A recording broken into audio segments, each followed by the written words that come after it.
PM મોદીની ઐતિહાસિક Israel યાત્રાનો બીજો દિવસ રહ્યો। આજે ભારત અને ઇઝરાયલ વચ્ચે 7 સમજૂતીઓ થઈ। આના પર આગળ વાત કરીશું। પહેલા વાત કરીએ એક બાળકની પીએમ મોદી સાથેની મુલાકાતની। 11 વર્ષીય બાળકનું નામ છે મોશે। આ જ મોશે છે જેણે 9 વર્ષ પહેલા 26/11ના મુંબઈ હુમલામાં પોતાના માતા પિતાને ગુમાવ્યા હતા। આજે મોદીને મળીને મોશેએ શુભકામના પાઠવી કે પ્રધાનમંત્રી પદ પર મોદી ઘણા વર્ષો સુધી રહેશે। हमारा आशीर्वाद आपके साथ है और प्रधानमंत्री रहेंगे सालों तक। You and your all family members, they will get a long-term visa from my government. So anytime you can come, anywhere you can go.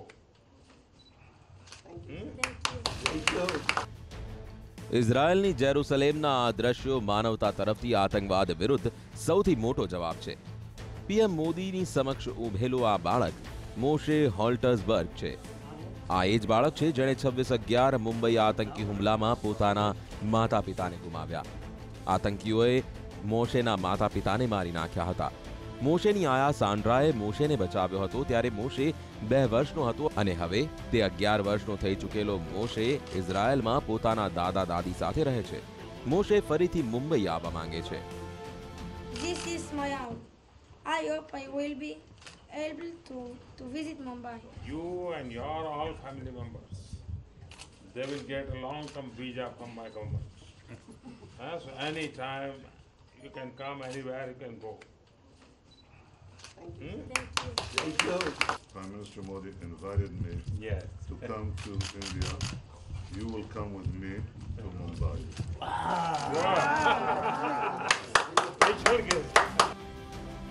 PM Modi પાસે ઊભો મોશે મંદ મંદ હસી રહ્યો છે। પણ 9 વર્ષ પહેલા મુંબઈના નરીમન હાઉસની ઘટના દુનિયાને આજે પણ યાદ છે। 2 વર્ષીય મોશેની આંખોમાં આંસુ હતા। તેને નહોતી ખબર કે તેના માતા પિતાને આતંકે છીનવી લીધા છે। નરીમન હાઉસ પર આતંકી હુમલામાં માર્યા ગયેલા 6 લોકોમાં તેઓ પણ સામેલ હતા। આજે મોશે દુનિયાને સમજવા લાગ્યો છે અને આતંકવાદને જવાબ પણ આપી રહ્યો છે। મોશેએ આ અવસરે પીએમ મોદીને ગિફ્ટ પણ આપી।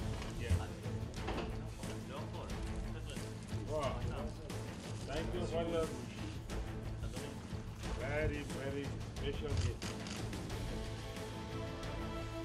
મોશેની સાથે ઉભેલ આ એ જ આયા સાન્ડ્રા છે જેણે આતંકી હુમલામાં મોશેનો જીવ બચાવ્યો હતો। સાન્ડ્રા ભારતીય છે પણ ઇઝરાયલે પોતાના નિયમોની વિરુદ્ધ જઈને તેને નાગરિકતા આપી છે। હવે સાન્ડ્રા મોશેની સાથે જ રહે છે। આ મોકે પીએમ મોદીએ ઇઝરાયેલી સરકારની પ્રશંસા કરી। This is the woman who saved me. Yes.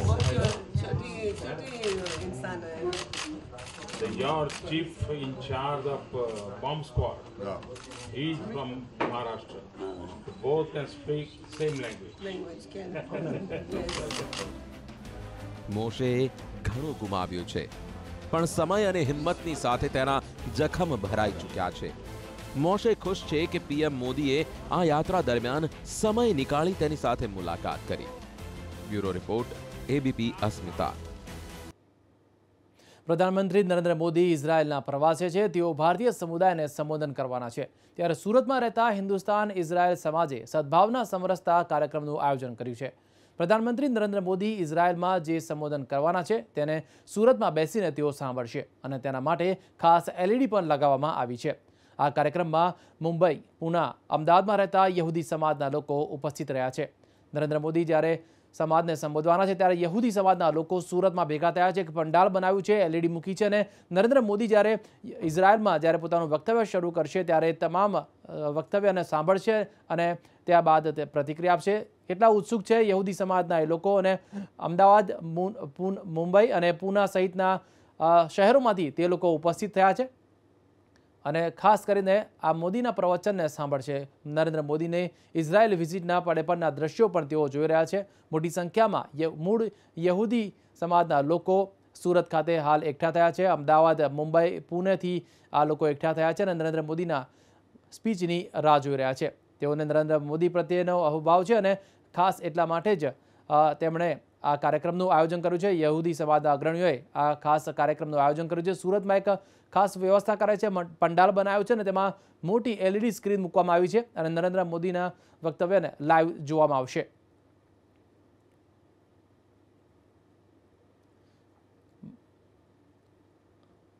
સુરતમાં આ કાર્યક્રમનું આયોજન કરાયું છે.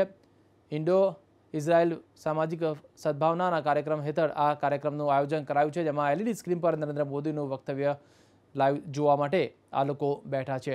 ઠેર ઠેરથી ભારતના વિવિધ વિસ્તારોમાંથી, વિવિધ રાજ્યોમાંથી આ લોકો આવ્યા છે. અમદાવાદ, સુરત, પૂના, મહારાષ્ટ્રમાંથી પણ મોટી સંખ્યામાં યહૂદીઓ અહીંયા ઉપસ્થિત રહ્યા છે અને એક કાર્યક્રમનું આયોજન નરેન્દ્ર મોદીની સ્પીચ પહેલાં પણ કરાયું છે. મોટી સંખ્યામાં યહૂદીઓ તમે જોઈ શકો છો. આ ખાસ પંડાલમાં તેઓ એકઠા થયા છે અને નરેન્દ્ર મોદીને સ્પીચ જ્યારે શરૂ થશે ત્યારે ધ્યાનથી આ સ્પીચ સાંભળશે. યહૂદીઓ મૂળ ઇઝરાયલના છે અને ક્યાંક ને ક્યાંક તેઓ મૂળ ઇઝરાયલના હોવાથી અને ભારતમાં વસ્યા હોવાથી વર્ષોથી તેઓ ભારતમાં રહે છે. ભારતના વિવિધ રાજ્યોમાં યહૂદીઓ રહે છે અને તેઓ મોટાભાગના યહૂદીઓ સુરતમાં હાલ એકઠા થયા છે. સુરતમાં પણ યહૂદીઓની ખાસી એવી સંખ્યા છે, જેના કારણે આ કાર્યક્રમનું આયોજન સુરત ખાતે કરવામાં આવ્યું છે અને સુરતમાં વિવિધ રાજ્યોમાંથી યહૂદીઓ ભેગા થયા છે અને આ કાર્યક્રમમાં નરેન્દ્ર મોદીના વક્તવ્યને સાંભળવા માટે તેઓ આતુર છે. હિન્દુસ્તાન ઇઝરાયલ સમાજ દ્વારા આ કાર્યક્રમનું આયોજન કરાયું છે. ઇઝરાયલ સમાજ માટે આ આયોજન ખાસ કરાયું છે. તમામ પ્રકારની વ્યવસ્થા કરવામાં આવી છે. મોડી સાંજથી જ અને કેટલાક લોકો તો વહેલી સવારથી જ આ કાર્યક્રમમાં ભાગ લેવા માટે અલગ અલગ સ્થળોથી સુરત આવી પહોંચ્યા છે. ઇઝરાયલ સમાજ દ્વારા હિન્દુસ્તાની ઇઝરાયલ સમાજ દ્વારા આ કાર્યક્રમનું આયોજન કરવામાં આવ્યું છે.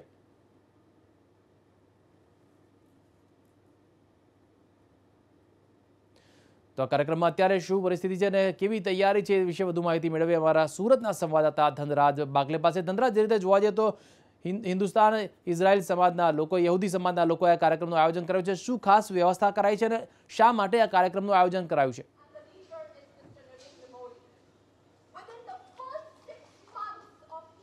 સુરત પશ્ચિમ વિધાનસભા દ્વારા આયોજન કરવામાં આવ્યું છે ત્યારે સીધા દ્રશ્યો બતાવવાની પ્રયત્ન કરીશ. તમે હિન્દુસ્તાન ઇઝરાયલ સામાજિક સદભાવના અને સમરસતા સાંસ્કૃતિક કાર્યક્રમનું નામ આપવામાં આવ્યું છે. ત્યારે પ્રધાનમંત્રી નરેન્દ્ર મોદીજી 70 વર્ષ પછી ઇઝરાયલ ગયા છે ત્યારે યહૂદીઓ ખાસ કરીને મુંબઈ, અમદાવાદ, થાણેથી અહીં ખાસ કરીને મોટી સંખ્યામાં ઉપસ્થિત થયા છે.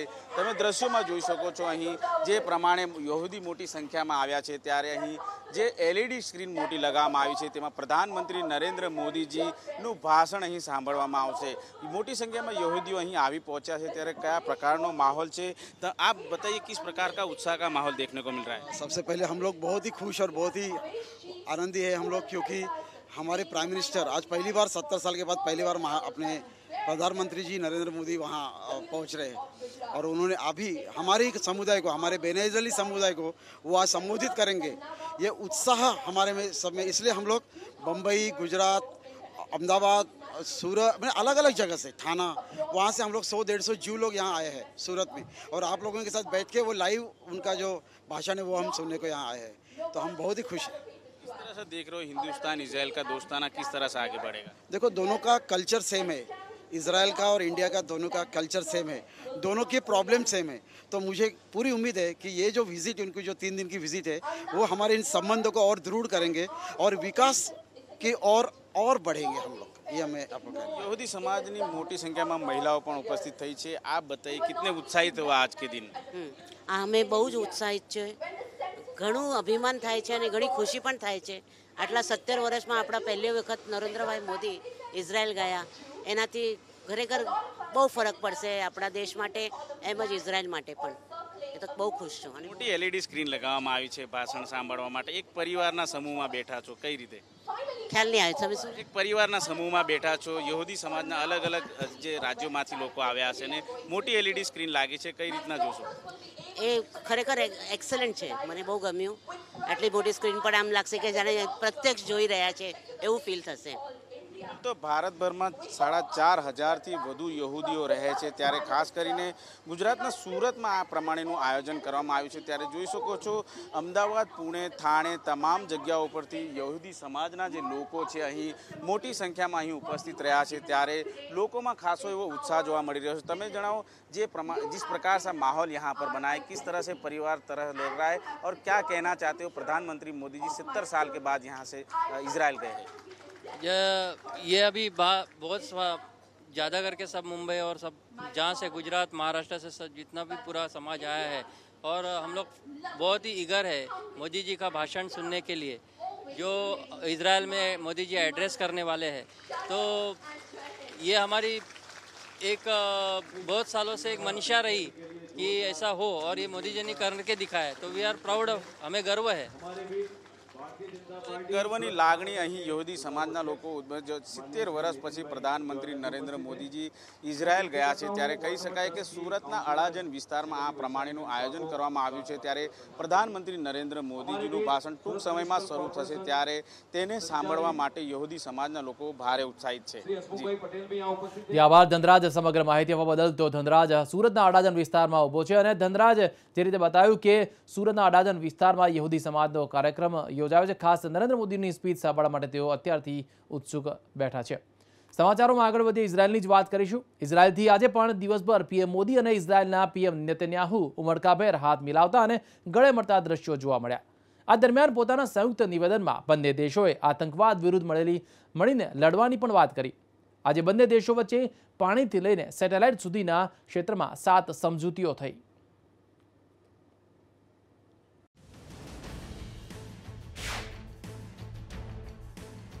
ઉમળકા ભેરે એકબીજાને ભેટવું એ બતાવવા માટે પૂરતું છે કે ભારતીય પ્રધાનમંત્રી નરેન્દ્ર મોદી અને ઇઝરાયેલી પ્રધાનમંત્રી બેન્જામિન નેતન્યાહુની દોસ્તી કેટલી મજબૂત થઈ ગઈ છે। દોસ્તી વધુ મજબૂત થાય તે માટે નેતન્યાહુએ પરિવાર સહિત ભારત આવવાનું પીએમ મોદીનું નિમંત્રણ તુરંત સ્વીકારી લીધું। And Mrs. Netanyahu and your family to visit India.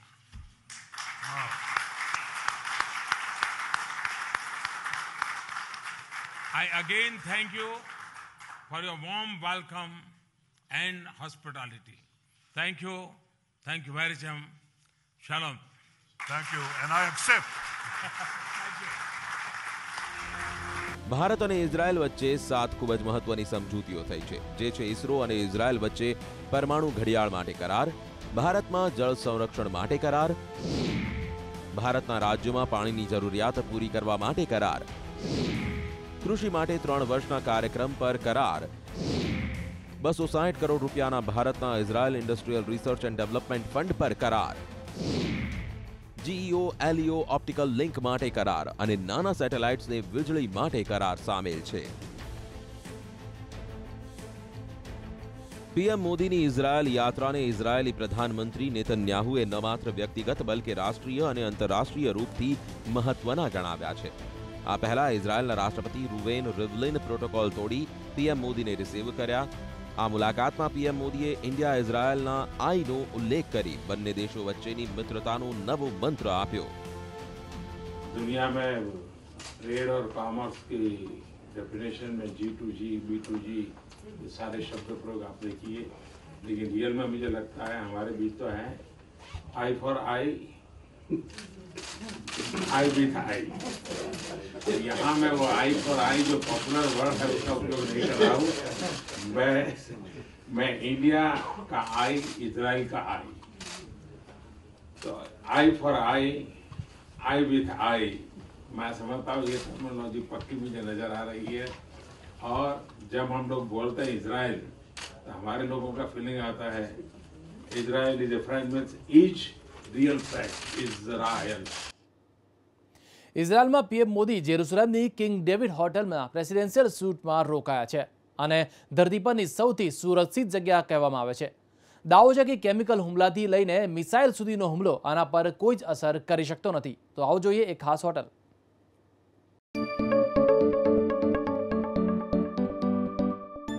King David hotel ઇઝરાયલની આ હોટલ જ્યાં રોકાયા છે પ્રધાનમંત્રી મોદી। કિંગ ડેવિડ હોટલ માત્ર હોટલ જ નહીં બલકે તેની ઓળખ છે, તેની શાન છે, કારણ કે આ દુનિયાની એ જગ્યાઓમાંથી એક છે જેનું સુરક્ષા ચક્ર તોડવું મુશ્કેલ નહીં બલકે અસંભવ છે। કિંગ ડેવિડ હોટલ પર બોમ્બ મારો બેઅસર છે અને હોટલમાં ઘૂસવું અશક્ય છે। પણ જ્યારે આપ આ હોટલની સામેથી પસાર થશો તો આપને જરા પણ અહેસાસ નહીં થાય કે આ દુનિયાની આટલી સુરક્ષિત ઇમારત છે। ન તો આપને પોલીસની ગાડીઓ નજર આવશે, ન તો ખતરનાક હથિયારોથી લેસ સુરક્ષાકર્મી। પીએમ મોદી એ નેતાઓમાંના એક છે જેમને સૌથી વધુ ખતરો છે। તેઓ આ જ હોટલમાં છે, તેમ છતાં અહીં સુરક્ષા વ્યવસ્થા નથી દેખાઈ રહી। તેની પાછળનું કારણ છે ઇઝરાયલની સુરક્ષા એજન્સીઓની કાર્ય કરવાની પ્રણાલી। ઇઝરાયેલની સુરક્ષા એજન્સીઓ પૂરી સુરક્ષા પોતાના ઇનપુટ્સના આધાર પર અને સર્વેલન્સના આધાર પર જ કરે છે. ઇઝરાયેલની સુરક્ષા એજન્સીઓની સતર્કતા જ છે કે આ હોટલ પર પહેલો અને અંતિમ આતંકી હુમલો 71 વર્ષ પહેલા થયો હતો. પીએમ મોદીને આ હોટલના ખૂબ જ ખાસ પ્રેસિડેન્શિયલ સૂટમાં ઠહેરાવાયા છે, જે આ હોટલનો સૌથી સુરક્ષિત રૂમ છે.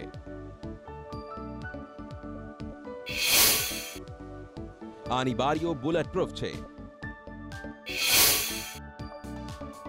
ગોળી, બોમ્બ કે રોકેટ્સ આને ન તોડી શકે. Air conditioning system gas proof છે, એટલે કે કેમિકલ હુમલાથી પણ આ સુરક્ષિત છે. સૂટને એ રીતે બનાવાયો છે કે જો પૂરી હોટલ બરબાદ પણ થઈ જાય તો પણ આ સૂટ સુરક્ષિત રહેશે. આ ઉપરાંત આકાશમાં ઇન્ફ્રારેડ કેમેરાથી લેસ બલૂન છે જે એક ગતિવિધિ પર નજર રાખી રહ્યા છે, જ્યારે જમીનની નીચે સિવર સિસ્ટમમાં રોબોટ્સ છે જે કોઈ પણ પ્રકારના ખતરાને રોકી શકે છે. ઇઝરાયેલની સુરક્ષા એજન્સીઓની સતર્કતા અને આ હોટલની સુરક્ષા વ્યવસ્થા જેવી છે કે દુનિયાના તાકાતવાન નેતાઓ પણ અહીં પોતાને સુરક્ષિત માને છે. ઇઝરાયેલની જ નહીં, દુનિયાની આ સૌથી સુરક્ષિત મનાતી હોટલમાં પીએમ મોદી પહેલા અમેરિકાના પૂર્વ રાષ્ટ્રપતિ બુશ, ક્લિન્ટન સિવાય વર્તમાન રાષ્ટ્રપતિ ટ્રમ્પ પણ રોકાઈ ચૂક્યા છે. આ હોટલના રેડ કાર્પેટ પર દુનિયાના 53 રાજાઓ ચાલી ચૂક્યા છે. આની ખુરશી પર દુનિયાના 248 પ્રધાનમંત્રી બેસી ચૂક્યા છે. ઓસ્કર એવોર્ડ જીતનારા 24 લોકો આ હોટલમાં રોકાઈ ચૂક્યા છે. દુનિયાના 102 રાષ્ટ્રપતિ આમાં મીટિંગ કરી ચૂક્યા છે. 233 રૂમ વાળી કિંગ ડેવિડ હોટલને આધિકારિક રૂપથી 1931માં ખોલવામાં આવી હતી. આશરે 4.5 એકરમાં ફેલાયેલી છે. 1946માં આ હોટલ પર આતંકી હુમલો થયો હતો, જેમાં 91 લોકોના મોત થયા હતા. બ્યુરો રિપોર્ટ, એબીપી અસ્મિતા. મહત્વના સમાચાર તથા આગળ વધીએ તો એક બાજુ સરહદ પર ચીન ભારત સાથે અટકચાળા કરી રહ્યું છે. બંને દેશોના સંબંધમાં તણાવ છે અને બીજી બાજુ ગુજરાતના હાલોલની એક બંધ પડેલી કંપનીને ફરી શરૂ કરવા માટે રાજ્ય સરકારે ચીન જોડે કરાર કર્યા છે. હાલોલમાં આવેલી જનરલ મોટર્સના બંધ પડેલા પ્લાન્ટને ફરીથી શરૂ કરવા માટે 2000 કરોડથી વધુના ચીન સાથે એમઓયુ કરવામાં આવ્યા છે. આ એમઓયુ અંતર્ગત જનરલ મોટર્સના બંધ પડેલા પ્લાન્ટમાં કંપની ઓટોમેટિવ પ્લાન્ટ શરૂ કરશે. સરહદ પર હાલ ચીન અટકચાળા કરી રહ્યું છે. 1962માં બંને દેશ સાથે થયેલા યુદ્ધ બાદ પહેલીવાર સરહદ પર આટલી વિકટ પરિસ્થિતિ જોવા મળી રહી છે. તે જ અરસામાં ગુજરાતને ચીન સાથે કરાર કર્યા છે, કારણ કે ચીન પણ એ વાત સારી રીતે જાણે છે કે સરહદ પર તે ગમે તેટલા ચંચુપાત કરી લે, પરંતુ જો વિશ્વના બજારમાં તેને ટકવું હોય તો ભારતની મદદ સિવાય તેના ચઢાણ કપરા છે. શક્ય પણ નથી, કારણ કે ભારત વિશ્વનું સૌથી મોટું માર્કેટ છે.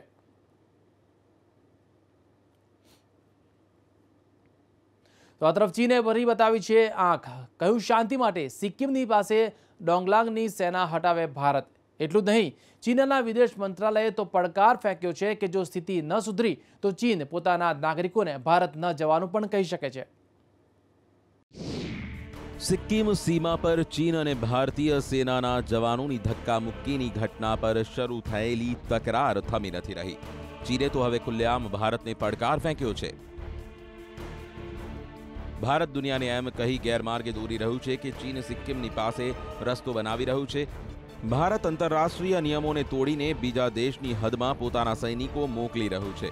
ભારત 1954ના પંચશીલ સમજૂતીનું ઉલ્લંઘન કરી રહ્યું છે. તો ભારત શાંતિ ઈચ્છે છે તો તે ડોંગાલાંગથી પોતાની સેના હટાવે, નહીંતર સ્થિતિ વધુ ખરાબ બનશે. અને અમારે ભારતમાં વસતા ચીનના લોકો માટે એડવાઇઝરી જારી કરવી પડશે. ભારત પર ચીનના વિદેશ મંત્રાલયનું આ નિવેદન બતાવી રહ્યું છે કે બંને દેશો વચ્ચેનો તાજો વિવાદ થમવાના બદલે સતત વધી રહ્યો છે.